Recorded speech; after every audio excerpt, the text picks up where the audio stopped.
नमस्कार, ठाणे लाईव्ह मध्ये आपल्या सर्वांचं मनापासून स्वागत करतो। आपण सध्या लोकमान्य नगर परिसरामध्ये आहोत आणि आपण समोर पाहिलं तर काल जे आहे लोकमान्य नगर बस डेपो समोरील जे मैदान आहे त्या मैदानाला कचऱ्यामुळे जे आहे तो भीषण आग लागल्याचा प्रकार जो आहे तो समोर आला होता। त्यानंतर ठाणे महानगरपालिकेच्या अतिक्रमण विभाग जे आहे ते या ठिकाणी ऍक्शन मोडवरती आलेला आपल्याला पाहायला मिळते।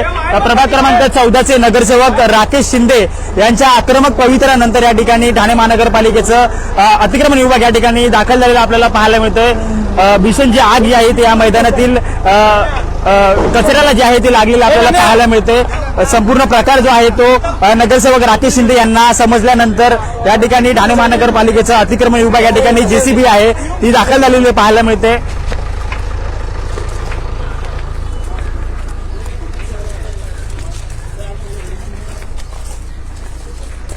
संपूर्ण प्रकार जो आहे तो प्रभाग क्रमांक 14 मधील लोकमान्य नगर बस डेपोच्या हे मागचं जे मैदान आहे तिकडे कचऱ्याला जे आहे ते भीषण आग लागलेली आपल्याला काल पाहायला मिळाली। संपूर्ण जो प्रकार जो आहे तो मैदानात बसलेल्या नशेडी गरदुल्ल्या या सगळ्या लोकांमुळे जे आहे ते स्थानिक लोकांनी जी आहे ती माहिती दिली आहे। त्यानंतर नगरसेवक राकेश शिंदे यांनी हा संपूर्ण प्रकार जो आहे तो ठाणे महानगरपालिकेच्या संबंधित विभागाला त्या ठिकाणी समजवलं। त्यानंतर आता आपण पाहिलं तर संपूर्ण प्रकारानंतर ठाणे महानगरपालिकेचा अतिक्रमण विभाग या ठिकाणी दाखल झालेलं पाहायला मिळालं। साहेब, काय नेमका प्रकार झाला होता काल? संपूर्ण काय प्रकार होता हा? काल इथे मोठ्या प्रमाणात आग लागली। आग लागली मला नागरिकांनी इथे कळवल्यावर अग्निशमन दलाला बोलून आपण इथे कारवाई करायला चालू केली आणि आग आटोक्यात आल्यावरती असं कळलं की इथे काही गरदुल्ले नशिडी लोक सगळे असे बसलेले असतात आणि ते बसून इथे नशा पाणी करून आग वगैरे लावून करत असतील, त्याच्यामुळे ती आग लागली। आगीचा भडका एवढा होता।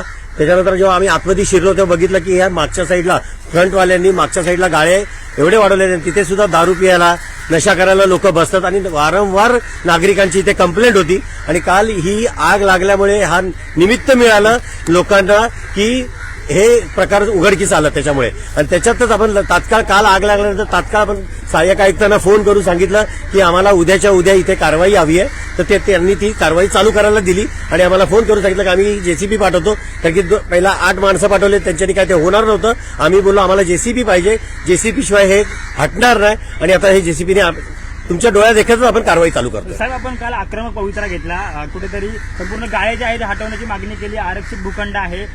जेव्हा प्रचारासाठी मी फिरत होतो तर नागरिकांची वर्षानुवर्ष म्हणजे जवळजवळ 10-15 वर्षापासून एकच समस्या, गरदुल्ले, पाणी आणि हे नशेडी लोक आणि हे अनधिकृत गाळे वाढवलेले आहेत। लोकांना चालायला मुश्किल होते, महिलांना चालायला मुश्किल होते, रिक्षा अनधिकृतपणे रिक्षा पार्किंग होतात, गाड्या पार्किंग होतात, त्याच्यात नशा करतात, त्याच्यात गरदुले लोक बसलेले असतात। महिलांना मुलींना चालत जाण्यासाठी सुद्धा त्रास होतो, त्यांची छेडखानी होते, त्यांच्यासाठी म्हणजे अवैध वार्ता केली जाते त्यांच्याबरोबर। हे सगळं चुकीचं घडतंय। तर त्यामुळेच मी हा आक्रमक पवित्र घेतला, कारण की मी इथे पहिल्यांदा निवडून आलोय तर मला ही ऍक्शन घेणं गरजेचं होतं। ह्याच्या आधी कोणी घेतली नाही घेतली त्याच्याशी मला काही घेणं देणं नाही, पण हे मी शेवटपर्यंत ठाम राहणार या गोष्टीसाठी। म्हणजे जिथपर्यंत संपत नाही तिथपर्यंत मी पाठपुरावा, police station, DCP, commissioner office इथपर्यंत मी पाठपुरावा करत राहणार आणि नागरिकांना मी सपोर्ट करत राहणार। नक्कीच कालच्या संपूर्ण घटनेनंतर या ठिकाणी आपण पाहिलं तर ठाणे महानगरपालिकेचा अतिक्रमण विभाग या ठिकाणी जेसीबी घेऊन आहे ते दाखल झालेलं पाहायला मिळतंय। संपूर्ण जे मैदान आहे तिकडे कचऱ्याचं साम्राज्य आहे ते आपल्याला पाहायला मिळतंय। काल संपूर्ण प्रकार जो आहे तो स्थानिक नागरिकांकडनं उघडकीस आणला। त्यानंतर नगरसेवक राकेश शिंदे यांना माहिती देण्यात आली की हे बघितलं का, हे सगळे फ्रंटचे गाळे आहेत।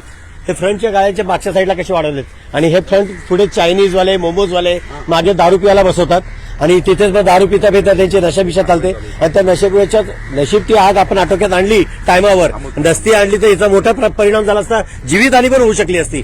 इथे 50-50, 60-60 टेबल लावून दारू पितात आणि त्याच्यात 100-200 लोक बसतात। या जागेमध्ये तुम्ही जर कॅमेरा फिरवाल तर तुम्हाला कळेल या जागेमध्ये बसायची जागा आहे काही। साहेब, समोरच बस डेपो आहे, कुठेतरी नागरिकांचं येणं जाणं असतं, प्रकार जे आहे ते उघडकीस त्या नागरिकांची कंप्लेंट होतीच। प्रचार करताना मला प्रत्येकाच्या दरवाजात जेव्हा जात होतो ना तर त्यांची पहिलीच कंप्लेंट ही होती की साहेब काही करा पण हे फक्त हटवा, मग ह्याच्या पुढे तुम्ही नाही आले तरी चालेल, आम्ही तुम्हाला असेच निवडून देऊ। साहेब, आरक्षित भूखंड आहे, कुठेतरी गाळे जर आपण बघितले तर संपूर्ण बाहेर आलेले पाहायला मिळतात, समोर बिल्डिंग जे आहे। काय महापालिकेचं दुर्लक्ष असलं का हे असं होतच राहतं, त्याच्यावरती महापालिकेचं आपण लक्ष घातलेलं आहे। आता बघू महापालिकेला आपण पाठपुरावा करू की इथे भिंत घाला, नाही तर काय करून ते जेणेकरून काय असेल ते जागेचं विल्हेवाट काय करायचं असेल ते करून घ्या।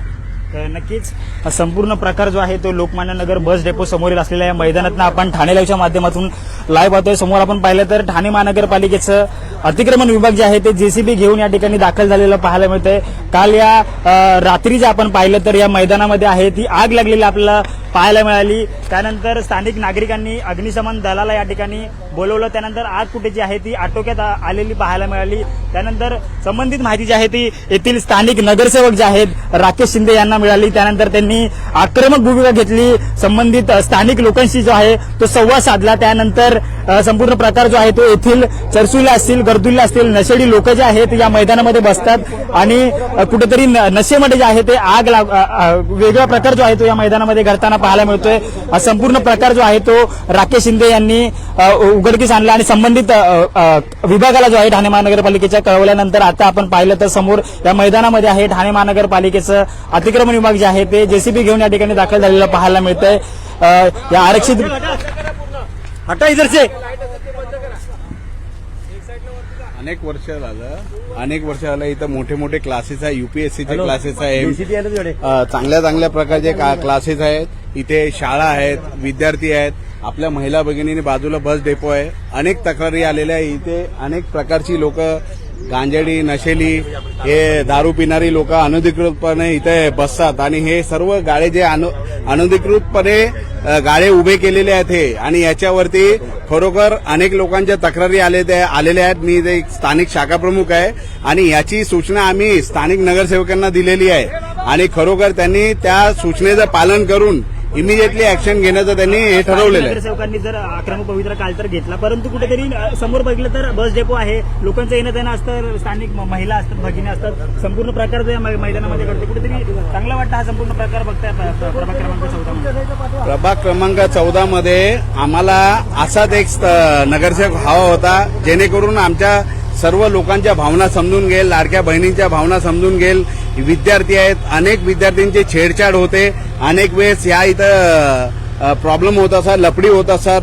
दारू पिऊन नशेली लोक इथे भानगडी करत असतात. अनेक महिलांना त्रास आहे त्या गोष्टीचा आणि त्यामुळे ह्या ज्या नगरसेवकांनी आज जी ऍक्शन घेतलेली आहे अतिशय उत्तम प्रकारे ही ऍक्शन घेतलेली आहे. नक्कीच आता ठाणे महानगरपालिकेचं अतिक्रमण विभाग या ठिकाणी ऍक्शन मोडवरती आलेला आपल्याला पाहायला मिळतंय. या संपूर्ण मैदानात जे आहे ते काल भीषण आग जी आहे ती लागलेली पाहायला मिळाली. त्यानंतर स्थानिक नगरसेवक प्रभाग क्रमांक 14चे राकेश शिंदे यांनी संपूर्ण घटनेवरती आक्रमक भूमिका घेतली. त्यानंतर संबंधित विभागाला या ठिकाणी त्यांनी संबंधित विभागाला कुठेतरी माहिती दिली आणि त्यानंतर ठाणे महानगरपालिकेचं या ठिकाणी अतिक्रमण विभाग जे आहे ते या मैदानामध्ये धडक कारवाईसाठी दाखल झालेलं पाहायला मिळतंय. संपूर्ण शिवसेनेचे कार्यकर्ते, पदाधिकारी या घटनेच्या वेळी आपल्याला पाहायला मिळतात. ही संपूर्ण लाईव्ह दृश्य जी आहेत ती लोकमान्य नगर बस डेपोच्या समोरील मैदानातनं आपण ठाणे लाईव्हच्या माध्यमातून लाईव्ह पाहताय. कुठेतरी संपूर्ण मैदान जे आहे ते अतिक्रमणाने भरलेलं आपल्याला पाहायला मिळतंय. या अतिक्रमणाविरोधात स्थानिक नगरसेवक राकेश शिंदे हे चांगलेच आक्रमक झालेले आपल्याला पाहायला मिळत आहे. समोरील गाळे जर आपण पाहिले तर या आरक्षित भूखंडावरती समोर आलेलं पाहायला मिळतं आणि त्याच गाळ्यांवरती जे आहे ते आता कारवाई जी आहे ती होताना आपल्याला पाहायला मिळते.